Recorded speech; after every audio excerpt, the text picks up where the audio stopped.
Let me bring you some breaking news. This is on the question of Europe's migration crisis, because, as we know, a few days ago, David Cameron published that letter that he'd sent to the European Council President, Donald Tusk, giving him a kind of list of demands that Britain wanted to negotiate on in order for Mr Cameron to be able to come back then and recommend that Britain stays in the EU in that referendum that's coming sometime before the end of 2017. Well, anyway, Donald Tusk has been talking at the Migration Summit in Malta, and this is what he said.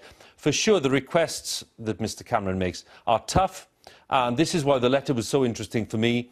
But I have to say, it will be very difficult to find an agreement, and no certainty that we can find an agreement by December. So these are words from Donald Tusk, who's the President of the European Council. He's the man who received that letter from Mr Cameron. This is a very, very tough game today, he says.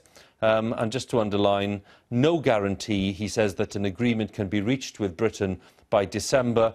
The renegotiation requests, he says, are very tough. Now, I should say at this point, there is a view in some quarters that people are bigging up the nature of this, if you like, negotiation, and the fact that the differences are being exaggerated, according to some people, so that both sides can claim that they've kind of reached some kind of compromise and that some kind of breakthrough has been had. You may think that's cynical. That is a view in some quarters.